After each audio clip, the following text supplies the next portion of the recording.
أعوذ بالله السميع العليم من الشيطان الرجيم. بسم الله الرحمن الرحيم، والحمد لله رب العالمين، وصلى الله على محمد وآله الطيبين الطاهرين. اللهم وفقنا وسائر مشتغلين للعلم والعمل الصالح بحق محمد وآل محمد. اللهم صل على محمد وآل محمد وعجل فرجهم والعن عدوهم.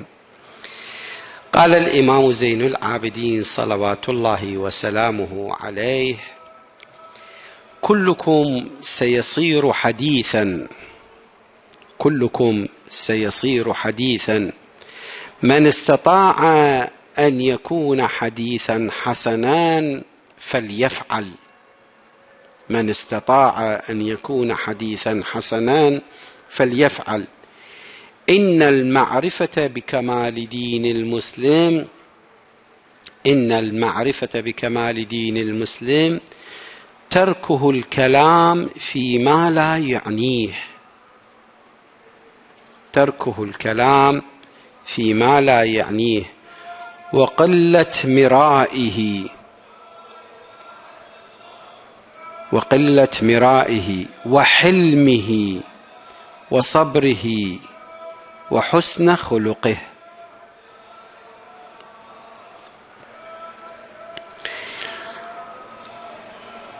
With the treatise on the rights, we reach to the right number 9, the right of your private part.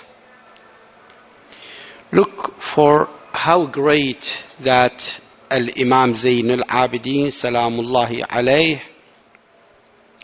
when he even mentioned the right of private part.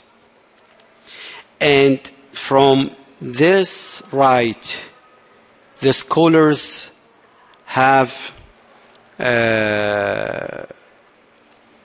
make some of the Islamic codes, just like, or some of the Islamic issues, just like it is haram for a person, male or female, uncover his private part and to let his private parts be seen by others, even the other, if the other is a child or if the other is insane person. It is haram, with only one exception between a husband and wife. Imam Zayn al-Abidin said, and the right of your private part is that you should protect it from everything. Protect it from everything, even from being seen. And na'udhu billah, nowadays the muhajjaba female, she tries to show her body to the others. This is haram. Not only for female, also for males. Some of the young people, when they are going for shopping or go to do some of their business, they wear what? They wear the shorts, and some of them, they wear the tight clothes in order to show their bodies. This is also haram and not acceptable, because why a male wants to do this, or a female wants to do this? It is for only one purpose. It is only one purpose: to seduce the other. To seduce the other. For example, a wife, she tries to attract her husband to come to her bed. This is acceptable. Otherwise, it is not acceptable. With all sorry, nowadays, if you go to the universities, you see some of the girls, they do so. Some of the young men, they do the same thing. Why? I'm telling them. Or maybe you go to the markets or the places where people are so crowded for shopping or for parties or something like that. I'm telling them, we are not animals. We are so respectable or respectful creatures. وَلَقَدْ خَلَقْنَا الْإِنسَانَ وَكَرَّمْنَاهُ وَلَقَدْ كَرَّمْنَا بَنِي آدَمَ. Allah is mentioning in this meaning, I'm not saying the verse exactly, but in its meaning, that Allah subhanahu wa ta'ala is in all conditions, in all occasions, try to explain to us that you are a respectable creature. وَقُلْنَا لِلْمَلَائِكَةِ اسْجُدُوا. Allah subhanahu wa ta'ala orders the angels to prostrate for Adam, for mankind. There is a reason, and this reason that you are the best. And since Allah subhanahu wa ta'ala created us in a best way, we have to reach the best of our morals, not to leave this level and go down, just like animals. And really nowadays, I am so astonished when people, they behave just like animals. And they wear things or clothes just to be an animal. Why? Why? Allah subhanahu wa ta'ala created you and give you the great respect and great level of humbleness, to be humble, not to be like an animal, not to go down, but to be up and higher than this level. You should look for perfection. I'll ask you a question. Now, if I have 2 pieces of biscuits and I uncover one of them and let the other with its cover, throw them on the ground.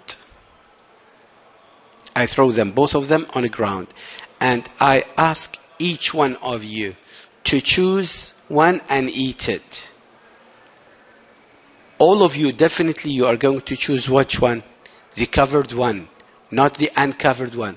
If I ask you why you have chosen the covered one, you will say, because it's clean, it is tahir, it is not mutanajjis, it is not dirty, there are no germs in it. This is the case of a person, whether male or female, both of them, whom they are not taking care about hijab, whom they uncover their private parts. This is not good to wear such stuff, to be recognizable for what? You have to think. You have to think the idea behind this. And you have to think why Allah subhanahu wa ta'ala ordered you to what? To be muhajjab or muhajjabah. Why? There is a reason. To be respected. To be humble. Not to be unrespected. Yeah. Imam Zayn al-Abidin said, and the right of your private part is that you should protect it from everything that is unlawful for you, and help it by lowering your eyes. This is certainly the best way to help it, to help yourself to protect your private part is what? Not only to cover it, but also you yourself should what? You yourself should keep your eyes away from looking at what? At others' private parts. As I heard or as I read, نحن in the meaning نحن معاشر الأنبياء أو أهل البيت أعتقد نحن أهل البيت لا ننظر إلى أعجاز النساء. We are أهل البيت, not looking for the back of the females. We also see some people whom they are sitting on roads or whom they are walking, they just keep gazing and looking at the back of the females or at their bodies. This is not acceptable. This is haram. And you should also remember death often and threaten yourself with God and try to make yourself fear God. Each time you remind yourself with death, now I am dying, what I'm going to answer Allah subhanahu wa ta'ala or the angels of Allah subhanahu wa ta'ala when they ask me what you did, why you do so, why you look at the other bodies, the other private parts, why you uncover your private parts, why you do so, what is my answer will be. And since I know definitely that Allah prevented me from such acts, but I disobeyed Allah, so the result will be in hellfire, na'udhu billah. Maintaining one's decency, decency, ihtisham. Maintaining one's decency and receiving help in so doing are possible by God's help. If you like to maintain your decency and you will to do so, definitely you will find Allah subhanahu wa ta'ala helping you. For example, when you are getting out from your house and you feel that one of your neighbors' doors or gates is opening, please lower your eyes. Do not go and look or gaze at what is behind the door. Yeah, you have to take care about this. At least if you cannot protect them from the others' eyes by closing their doors, protect them from your own eyes. And let the other people follow you by your act. Not to take the chance or the opportunity to look what is going on inside their house. This is not accepted. If you do so, Allah subhanahu wa ta'ala in return will protect yourself, will protect your family from the others' eyes. There is a price for everything. There is a reward for everything. It is not anything just like that. And there is no strength or power but in Him. Definitely, everything you do, first you ask Allah subhanahu wa ta'ala to do it. And ask Him to help you out.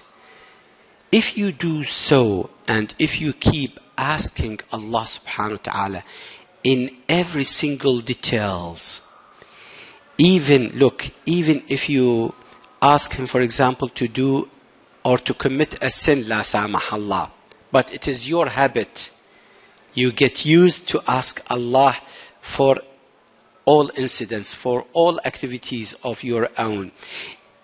If you ask Him to help you to commit a sin, Allah subhanahu wa ta'ala will help you out not to commit that sin. Because Allah is not helping to commit a sin. but Allah is helping you to do the good instead. So keep in contact with Allah subhanahu wa ta'ala. Take care of the good thing and ask Allah to do it and help. Ask Him for His help. At the same time, be away from disobeying Allah subhanahu wa ta'ala. This is very important issue. Nowadays, we find people, they don't care about decency. They don't care about the decency. And the more thing which make me astonished nowadays or surprised, that the father or the man with the family, while his wife or his daughters are what? Are not with hijab, are uncovered, and he is so happy and so proud of this. For that, Imam Zain al-Abidin, in the Arabic version, he said, وَأَمَّا حَقُّ فَرْجِكَ فَحِفْظُهُ مِمَّا لَا يَحِلُّ لَكَ وَالْإِسْتِعَانَةُ عَلَيْهِ بِغَضِّ الْبَصَرِ. الاستعانة على حفظ الفرج بأن أنت تغض البصر، فإنه من أعون الأعوان. أعون الأعوان to الشيطان, to Iblis. وكثرة ذكر الموت والتهدد لنفسك بالله والتخويف لها به، وبالله العصمة والتأييد، ولا حول ولا قوة إلا بالله، والحمد لله رب العالمين، وصلى الله على محمد وآله الطيبين الطاهرين. اللهم صل على محمد وآل محمد وعجل فرجهم والعن عدوه.